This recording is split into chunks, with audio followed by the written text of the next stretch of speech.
Hello, good morning, ladies and gentlemen. Welcome to our project presentation of Lab in Data Science. First of all, I would like to present my team. We are a group of 4 students at EPFL. My name is Geng. Liang and me, we are focusing on algorithm aspects. And Yan and Ye, they are more oriented in data processing in this project. Nowadays, most public transportation systems set up to arrange route planning that offers the shortest travel time to passengers, such as Google Maps.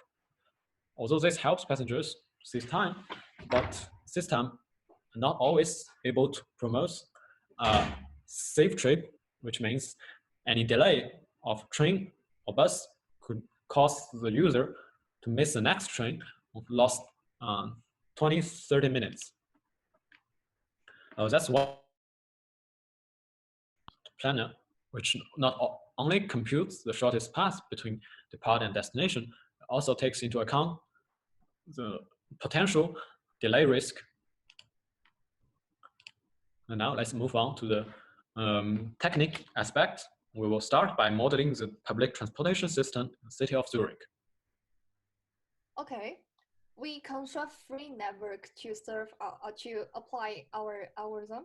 The first one is to connect. It's connected according to trip ID, stop ID, and stop sequence, because some stops, may be skipped or repeated trials in data.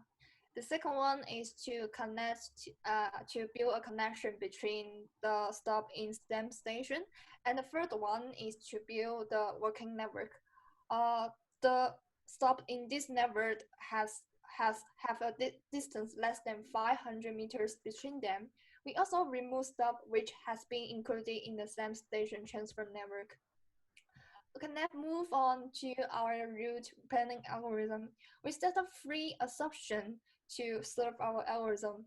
First of all, is that any station within 15 kilometers around Zurich HB can be reached in 3 hours.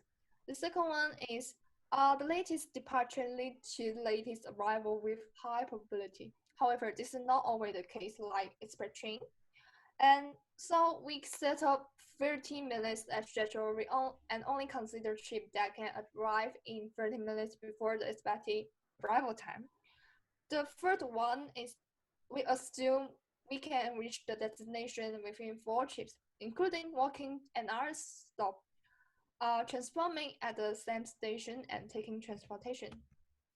Okay, let's start our algorithm.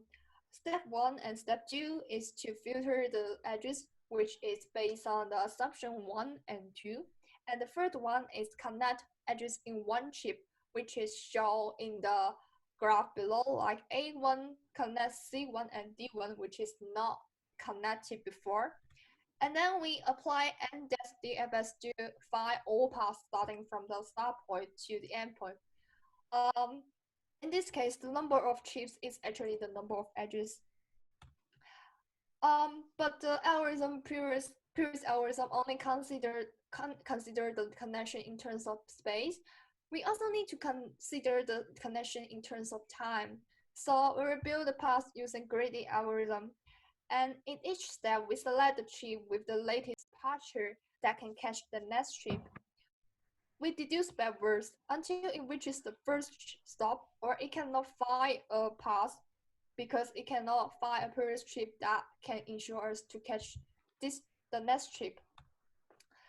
After that, we apply sorting in descending order to obtain first end routes with latest departure time. If there are several candidates in the same departure time, we choose the one using less time cost. Let's move to the historical delay. For now, our algorithm still only considering the fixed time schedule. But this is not sufficient as we want to also evaluate a route's delay risk. So we're going to introduce a historical delay provided by SBB and evaluate uncertainty based on the delay. So the one thing that we define called tolerance time.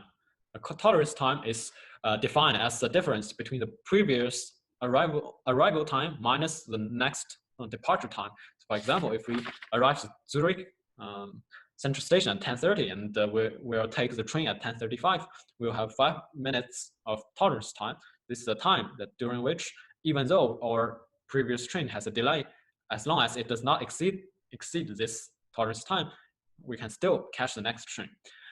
Once we have this, next task is to modelize the probability distribution of delay, and this could be done either by using empirical data or by log normal distribution. Now let's consider a complete real-world example. Let's say we're going to start from Zurich Central Station to outside, and we want to arrive before 12:30 so that we can still have a nice lunch outside. And our as shown in this schema, our algorithm will start from destination. That's back. It will iterate backwards. And at each step, it will choose the latest trip, and so that after iterations, it will give all the possibility of routes connect these two. And as we can see below, here is 3 output, and the first one is fattest, but it's not necessarily gives the lowest risk value. And the other 2, they are slower, but as they have more transfer time, so they have a higher probability of. Our algorithm has pros and cons. And for example, it's very accurate as we do a whole scan of all the possible connection between the start and the destination. But the default, it's also that since we do a whole scan, it's kind of slow in terms of runtime. This is the work distribution of our team in this project. Thanks for your listening. Have a nice day.